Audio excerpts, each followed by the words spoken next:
So this is part two of my segment for today, and I'm going to go over some upper extremity important aspects of strengthening and let you guys know some of the things from a physical therapist viewpoint of what needs to be strengthened. A lot of personal trainers, athletes, and baseball players will work on these basic fundamental strengthening exercises. We talked about the rotator cuff exercise where you're laying on your side or standing up and doing the pulleys to strengthen your posterior rotator cuff. Another very important muscle group is your forearm muscles. Many of us know this already because forearm musculature really does create an effective pronation supination. So when a ball player is swinging and he's got his arms up, the rotator cuff helps keep the elbow up when you're swinging.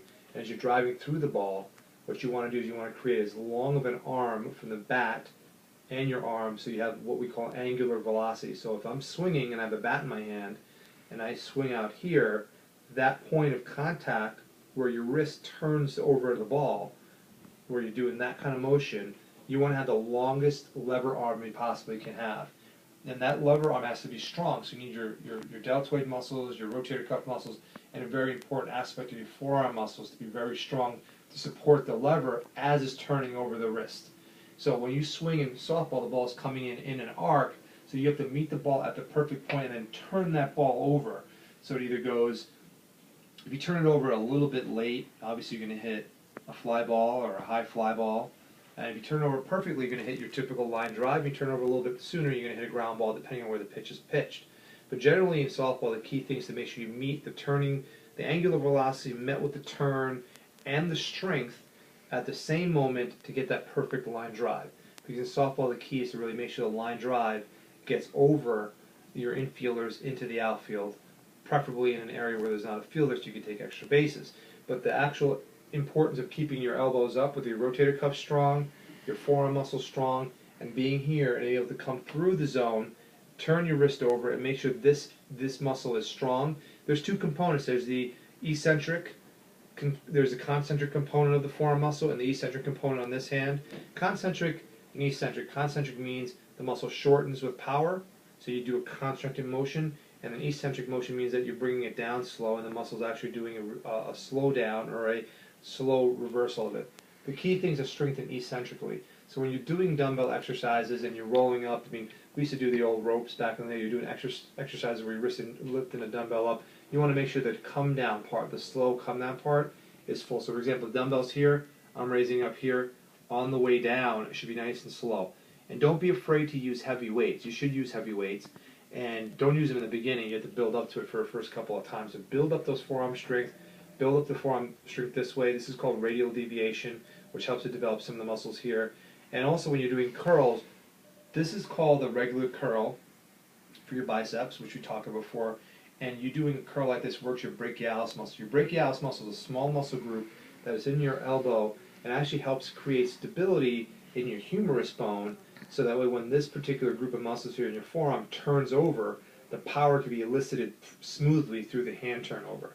And that's really key when you're looking at softball, because when you go to the gym and you start doing benching, rotator cuff exercise, upper shoulder press, and you leave out these eccentric activities for your forearm muscles, you're going to actually miss the true strength of your hands, because a lot of softball players will use their legs naturally.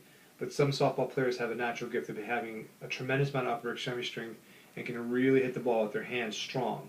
The other thing about turning your arm over with angular velocity is if you have strong forearm muscles, you could turn the hands over and hit the ball to the, if you're a right-handed batter, you go to right field a lot easier because you control the bat, the way your bat hits the ball in different positions. So if you hit the ball this way from being right-handed, it's going to go to right field. If you hit the ball that way a bit more, it's going to go to left field. But if you can control your wrist angle at that moment of contact with strength, the best angular velocity toward hitting it with the bat, or the best lever arm with the angular velocity is just the angle in which the ball contacts the bat at a speed. So you're trying to hit it at that point as strong as you can to generate the most force. Remember, the most amount of force going through the ball is going to be when it's hit the most square and most rapidly, and a lot of times that's going to be your best line drives, not your home runs necessarily, but your best line drives that can generate the most velocity off the bat. If you do that every single time with quick, what we call quick hands through the zone, you can get a lot of swing and a lot of benefit from it. So when you do have shoulder dysfunction or elbow dysfunction or even chest dysfunction, you do have to create strength from other parts of your body. And your wrists and your forearms are very important. You see a lot of ball players will say to you, I have pain in my shoulder, pain in my neck, my back hurts, but they hit the heck out of the ball because their wrists and their forearms are so strong in the turnover and the angular velocity. They get a lot of pop, and they'll have dysfunction in their shoulders. I, for one, have dysfunction in my right shoulder. It hurts pretty much all the time, but I still can hit the ball pretty far to right field. I see that with a lot of the players out there. That's